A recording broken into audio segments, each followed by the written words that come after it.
Over the last couple of weeks, we've been discussing the topic of mindsets.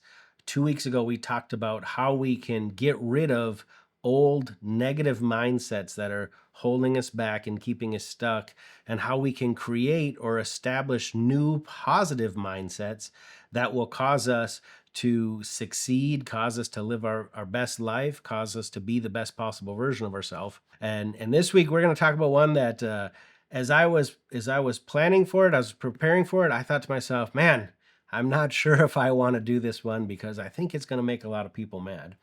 But the Bible says it's the truth that sets you free. And if we want to live a successful, happy, joyous, best possible version of ourselves lives, we're going to have to get rid of this mindset as well.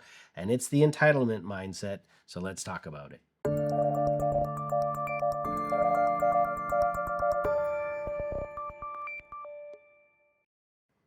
I don't normally think of myself as an old person. And what I mean by that is I don't generally think in terms of, well, back in my day, we did such and such, or back in the good old days, we used to do it this way. I don't think in those terms. But when I was thinking about what are the most dangerous mindsets a person could have that would hold them back from succeeding in life, holding them back from being able to enjoy life, being able to go after their dreams and their goals and their desires to become the best possible version of themselves.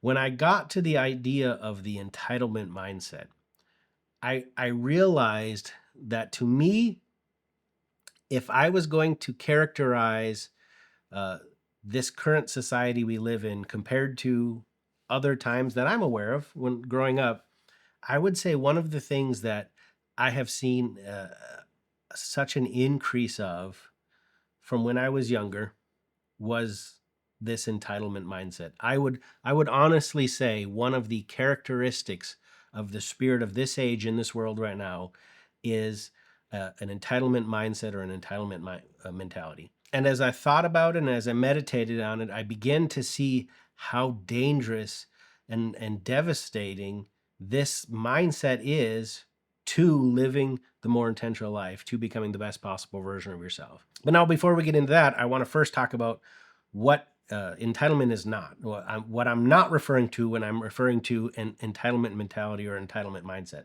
Number one, I don't think it's entitlement to understand there are things people should do, whether they should do it from a spiritual perspective. If you're a believer, or if you have faith and your faith tells you there's certain things people should do, there's certain things people should do morally, there's certain things people should do ethically, any of those things.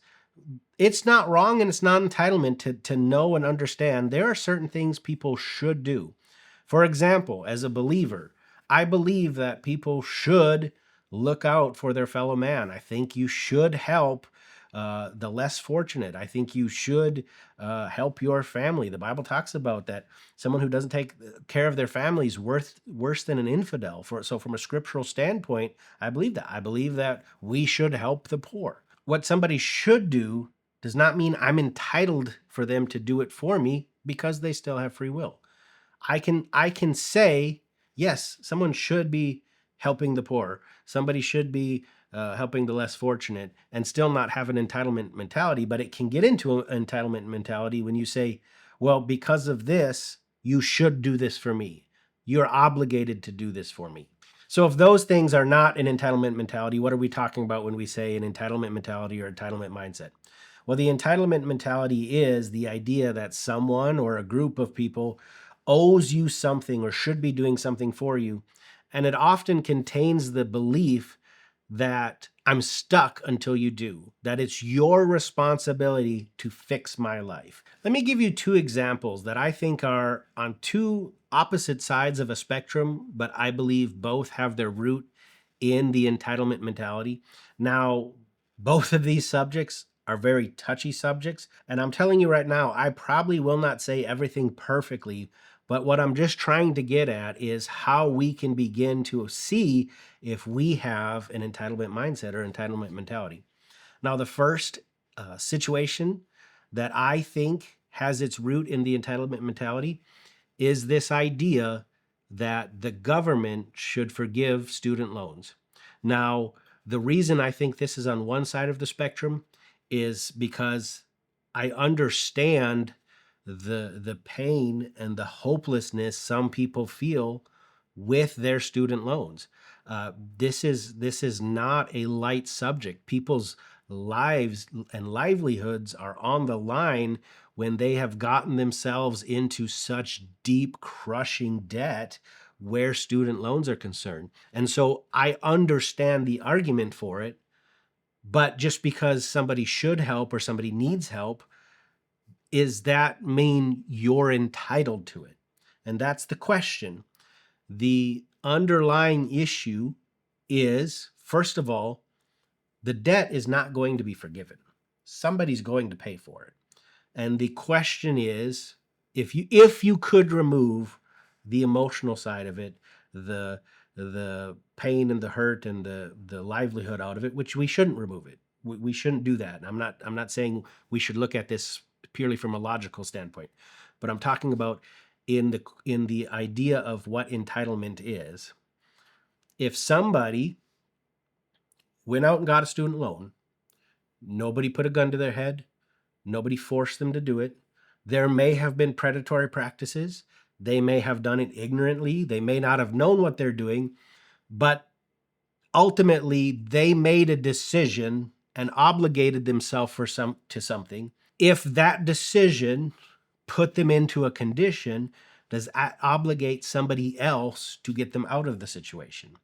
And there are a lot of people who believe, yes, society is obligated to get me out of this, even though I got myself into it. But now let's go back and let's go to the other side. To me, is the complete opposite side of the spectrum, where the entitlement mentality has no good argument for in my mind. You can argue with me as much as you want. You can disagree with me as much as you want.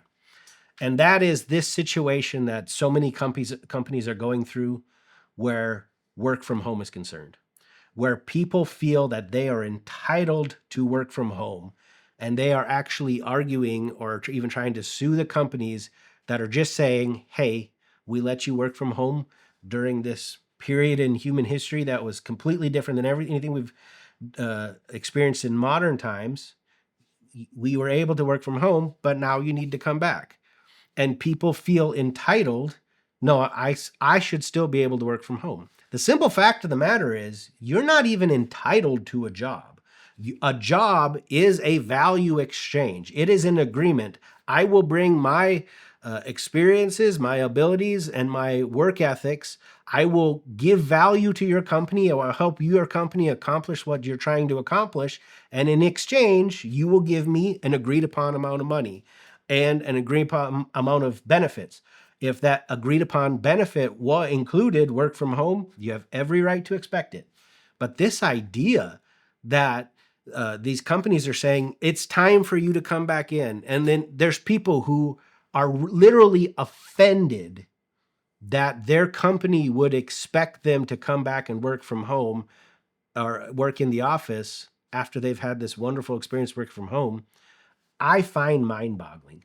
I find it almost the epitome of the entitlement mentality, the entitlement mindset. Now, what are the dangerous and even devastating results of an entitlement mentality? Something I've noticed in people who have the characteristics of the entitlement mindset or the entitlement mentality is overall, they're very unhappy people. And the reason is very simple. Number one, when expectations are not met, they're angry, they're frustrated, they're resentful. And even when expectations are met, they can never express true gratitude toward. They don't receive it as somebody loving them, they receive it as an obligation. And that makes for a very unhappy life. And then the last thing this entitlement mentality or this entitlement mindset fosters is often it fosters passivity.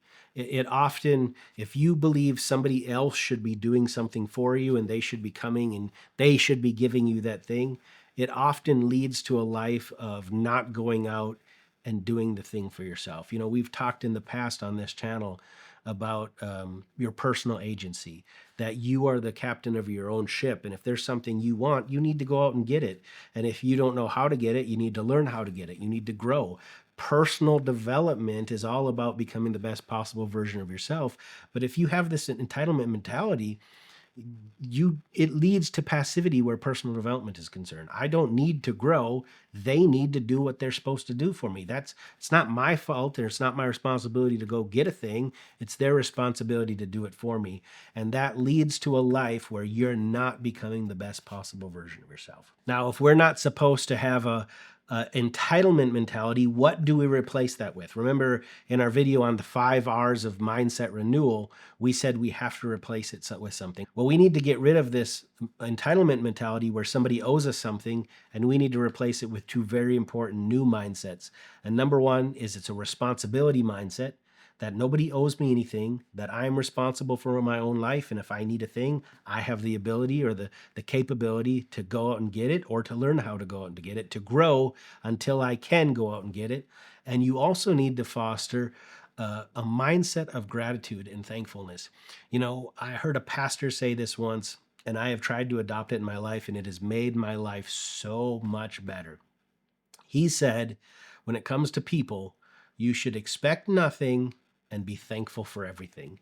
And I have found in my relationships, when I don't expect anything from anybody, but then they do something for me, I can be so thankful for it. I receive it as a true act of love because they were not obligated to do it for me, and yet they did. That strengthens my friendships. That strengthens my marriage. That strengthens my relationship with my family.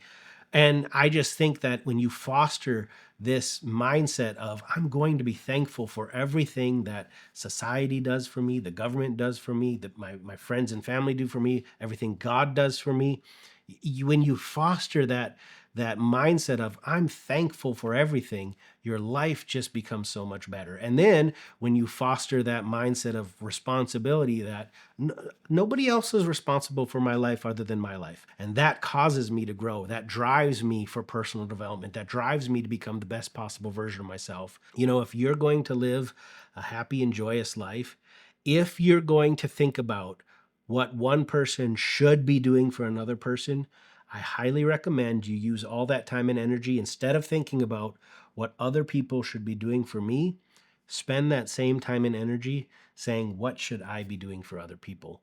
What could I be doing for other people?